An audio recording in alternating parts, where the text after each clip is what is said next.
कोकणचं प्रति पंढरपूर म्हणून ओळखल्या जाणाऱ्या आंगणेवाडी येथील भराडी मातेच्या दर्शनासाठी लाखो भाविक सध्या आतुर झालेले आहेत।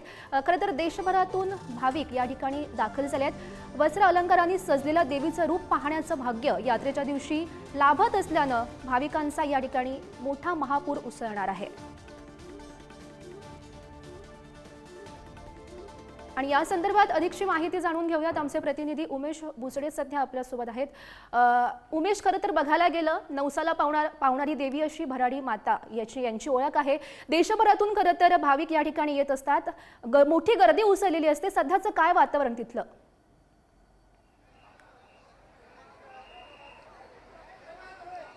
सध्याचं वातावरण पाहिलं तर इथे मोठी गर्दी होत आहे। सकाळी जी दर्शनाची रांग सुरू झाली, दर्शनाला सुरुवात झाली त्यावेळी थोडीशी गर्दी थोडीशी कमी होती, पण आत्ताही गर्दी वाढलेली आहे। कारण सर्वच जण देवीच्या दर्शनासाठी सकाळपासून आलेले आहेत, आता ते पोहोचत आहे आणि त्यामुळे पोलीस प्रशासनाने सतर्कता घेतलेली आहे। सगळे जे गेट आहे ते जे आहे ते महत्त्वाच्या ठिकाणी पोलीस प्रशासनाने दाखल घेतलेले आहेत। जे महत्त्वाचे गेट आहेत ते देखील बंद करून घेतलेले आहेत। VIP पास आहेत दिलेले, तसेच सामान्य सगळ्या नागरिकांना आपण पाहतो की गेटवर किती गर्दी होत आहे। कशा पद्धतीने आपण जे दर्शनासाठी जात आहेत त्यांची जी गर्दी पाहतो आहे आपण, खूप मोठी झुंबड उडते ही दर्शनासाठी जाण्यासाठी ती परिस्थिती इथे।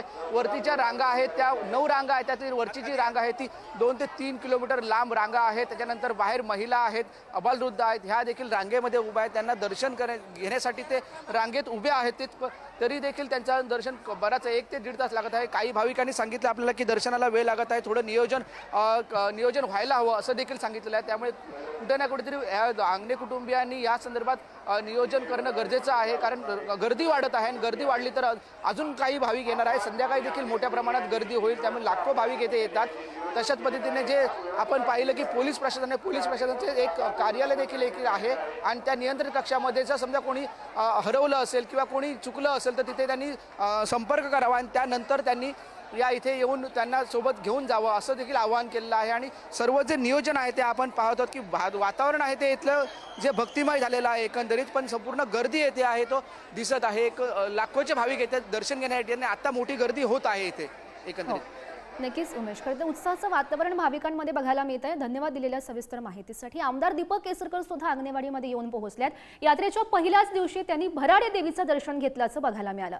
आज पहिला दिवस आहे यात्रेचा आणि आमदार दीपक केसरकर हे आंगणेवाडीमध्ये येऊन पोहोचले आणि पहिल्याच दिवशी त्यांनी भराडी मातेचं दर्शन घेतलेलं आहे। खरं तर देशभरातून मोठी गर्दी भराडी मातेचं दर्शन घेण्यासाठी जमलेली असते आणि सावंतवाडीचे आमदार दीपक केसरकर हे सुद्धा आंगणेवाडीमध्ये पोहोचले आणि त्यांनी भराडी देवीचं दर्शन घेतलं।